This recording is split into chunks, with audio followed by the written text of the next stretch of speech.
नमस्कार, good morning, सुप्रभात। सुबह के 11 बज चुके हैं और आप देख रहे हैं टीएन न्यूज और मैं हूं आपके साथ आरती चौबे। तो चलिए करते हैं बुलेटिन की शुरुआत।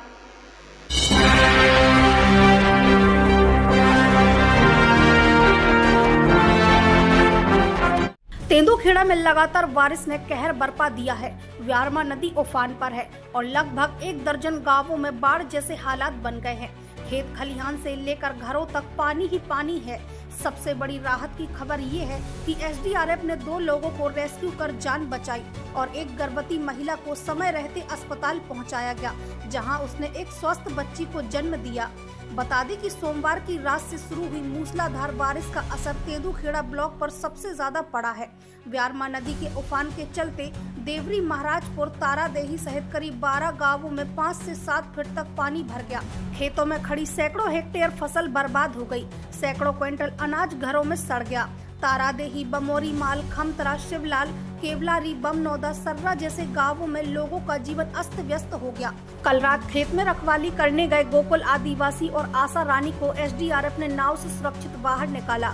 वहीं बमोरी माल की विनीता रैकबार जो प्रसव पीड़ा में थी, उन्हें गांव वालों ने हाथों में उठाकर पुल पार कराया और प्रशासन की मदद से अस्पताल पहुंचाया, जहां उन्होंने एक स्वस्थ बच्ची को जन्म दिया। कई गांवों में 500 पाइप, 200 क्विंटल अनाज और 200 एकड़ फसलें बर्बाद हो चुकी हैं। बिजली के खंभे डूबने से दर्जनों गांव अंधेरे में हैं और प्रशासन स्कूलों में ठहरने व खाने पीने की व्यवस्था कर रहा है। वहीं इस मामले में एसडीएम सौरभ गंधर्व ने जानकारी देते हुए बताया कि लगातार बारिश के चलते व्यारमा नदी में जल स्तर बढ़ गया है। एसडीआरएफ और प्रशासन मौके पर तैनात है। राहत और बचाव कार्य जारी है। किसी भी प्रकार की जनहानि न हो, ये हमारी प्राथमिकता है। तेंदुखेड़ा तहसील के जो तारादेही सर्किल है, व्यारमा नदी और अन्य नालों का जो है जलस्तर अचानक से बढ़ गया था। रात में भारी बारिश हुई थी, जिसकी वजह से लगभग 4 से 5 गांव माने जा रहे हैं कि प्रभावित हुए यहाँ के। और वहाँ पे मौका निरीक्षण हम लोगों ने पूरी टीम के साथ किया है, जिसमें एसडीओपी साहब, हमारे तहसीलदार साहब, सीओ साहब और एसडीआरएफ की टीम पूरी तरीके से सक्रिय हुई है। और अभी हाल ही में यहाँ पे 2 लोग जो कि खेतों की रखवाली के लिए गए थे, वो फंस गए थे वहाँ पे, तो एसडीआरएफ की टीम से उनको सुरक्षित रूप से उनको रेस्क्यू कर लिया गया है। और एक बमोरी माल में एक महिला विनीता रैकबार करके थी, तो उनको गर्भवती थी, उनको समस्या हो रही थी लाने में, उनको पेट दर्द था, तो उनको सुरक्षित हमने रेस्क्यू किया है एक अल्टरनेट मार्ग का प्रयोग करते हुए। और अभी हाल ही में हम लोग जहाँ पे खड़े हैं, यहाँ पे भी लोग बाग जो बता रहे हैं कि इनके घरों में पानी भर गया है, घरों में नुकसान हुआ है। उसके लिए भी हम तत्काल जो है सर्वे कराएंगे और जितना इनको हम राहत दे सकेंगे वो हम पूरी उपलब्ध कराएंगे। हमारा अभी फिलहाल जो मेन फोकस है वो जो है कि किसी की जनहानि ना हो, किसी को कोई किसी प्रकार का शारीरिक नुकसान ना हो, ये हमारा मुख्य फोकस है। उसके उपरांत हम जो है जो क्षति वगैरह है उसका आकलन हम करवाएंगे। बारिश ने प्राकृतिक आपदा जैसी स्थिति पैदा कर दी है, लेकिन प्रशासन की सजगता और ग्रामीणों के सहयोग से एक बड़ा हादसा टल गया। अब सवाल यहाँ यह है कि क्या प्रशासन भविष्य में ऐसे हालातों के लिए कोई स्थायी समाधान तैयार करेगा। 4 बजे से तो ऐसा ही रो रहा है। हम और मेरे बच्चे रो रहे हैं, उनके खाने को नहीं है, आदमी देख रहे हैं। सब कसम बेहगा जितो रात के नद गए आई सो एकदम के आई है, कुछ नहीं बचा, तो कुछ नहीं बचा हुआ है। किसी को ना कपड़ा प्यारा दौड़त के सब बेहगा बिल्कुल, खाने को कुछ नहीं बचा हुआ। जितो जो कछ धर तो सब सल होगा, मकान गिर गया फिर गई। बच्चे हमारे रोड पे खड़े हैं, रोड पे आ गए हैं, कुछ नहीं है उनकी लाने खिलावे को, ना कपड़ा ना लत्ता, कुछ नहीं है मेरे पास कुछ नहीं है अभी तो। दमोह जिले के हिंडोरिया स्थित अनुसूचित जाति बालक छात्रावास की हालत देखकर मध्य प्रदेश बाल संरक्षण आयोग की टीम सख्त नजर आई। निरीक्षण के दौरान भवन की जर्जर स्थिति को देखते हुए टीम ने कहा कि यहां तो कभी भी झालावाड़ जैसा बड़ा हादसा हो सकता है। बाल संरक्षण आयोग के अध्यक्ष एडवोकेट दीपक तिवारी के नेतृत्व में निरीक्षण टीम ने छात्रावास का दौरा किया और कई अनियमितताएं पाई गई। भवन की छत टपक रही थी, दीवारों में दरार थी और टॉयलेट के दरवाजे तक टूटे मिले। और सबसे गंभीर मामला यह था कि बच्चों को छत पर खुले में बनी गंदी टंकी का पानी पीने के लिए मजबूर किया जा रहा था। वहीं निरीक्षण के दौरान 50 सीटों की क्षमता वाले छात्रावास में केवल 20 बच्चे ही मौजूद पाए गए, जबकि दस्तावेजों में 43 बच्चों का पंजीकरण था। आयोग ने आशंका जताई कि या तो घर बैठे बच्चे छात्रवृत्ति ले रहे हैं या फिर संबंधित अधिकारी छात्र सुविधा का अनुचित लाभ उठा रहे हैं। वहीं बताया गया कि छात्रावास की नई बिल्डिंग बनकर तैयार है, लेकिन अब तक शिक्षा विभाग को हैंडओवर नहीं की गई है। इसी कारण से बच्चे अभी तक पुराने, खतरनाक और जर्जर भवन में रहने को मजबूर है।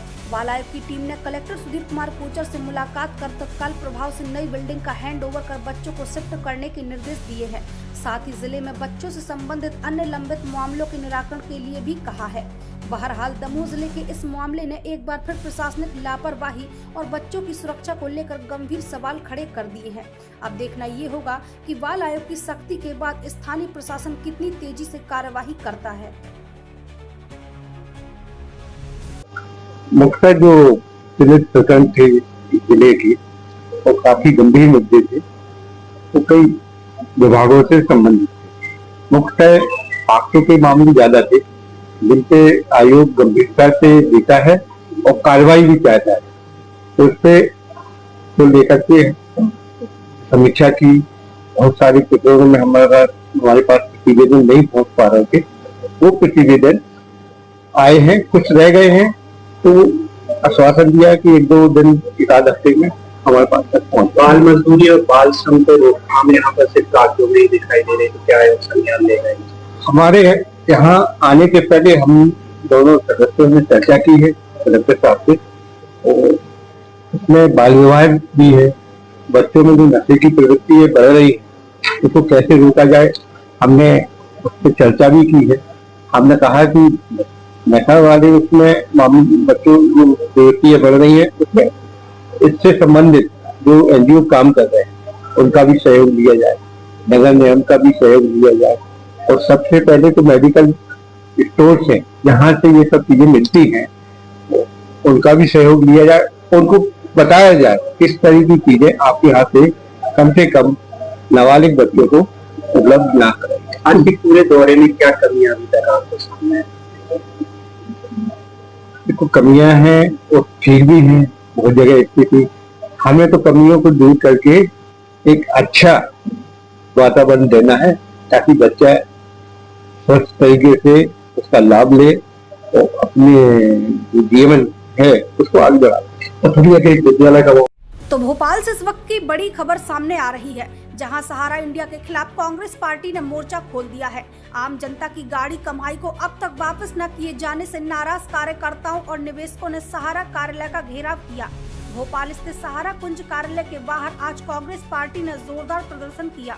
प्रदर्शन की अगुवाई श्रमिक कांग्रेस के नेता दीपक गुप्ता ने की। इस मौके पर पूर्व मंत्री PC शर्मा, जिला कांग्रेस अध्यक्ष प्रवीण सक्सेना समेत बड़ी संख्या में कांग्रेस कार्यकर्ता, पीड़ित निवेशक और आम लोग मौजूद रहे। प्रदर्शनकारियों के हाथों में तख्तियां थी जिन पर लिखा था, जनता का पैसा वापस करो, सहारा की धोखाधड़ी बंद करो और अब सरकार जवाब दो। वहीं श्रमिक कांग्रेस नेता दीपक गुप्ता ने कहा कि सहारा इंडिया ने करोड़ों लोगों का पैसा दबा रखा है, सरकारें चुप हैं और आम जनता को न्याय नहीं मिल रहा। हम मांग करते हैं कि तत्काल धन वापसी की प्रक्रिया शुरू की जाए। हमने अपने बच्चों की पढ़ाई, बेटी की शादी और इलाज के लिए पैसे लगाए थे, लेकिन सालों तक ठोकरें खा रहे हैं। अब और बर्दाश्त नहीं होगा। कांग्रेस ने साफ चेतावनी दी है कि अगर जल्द ही निवेशकों का पैसा वापस नहीं किया गया तो प्रदेश भर में उग्र आंदोलन और जन जागरण अभियान चलाया जाएगा। अब देखना होगा कि सरकार इस मामले पर कब तक जागती है। के सम्मान में जनता का पैसा वापस दो, वापस दो, वापस दो, जनता का पैसा वापस दो, वापस दो, वापस दो, जनता के सम्मान में, जनता के सम्मान में। आप भी वही चाहते हैं कि इनके जमीन में जो घोटाला हुआ है उस जमीन के घोटाले को उजागर करके एक एक आम व्यक्ति का पैसा पूरा ब्याज सहित भुगतान किया जाए।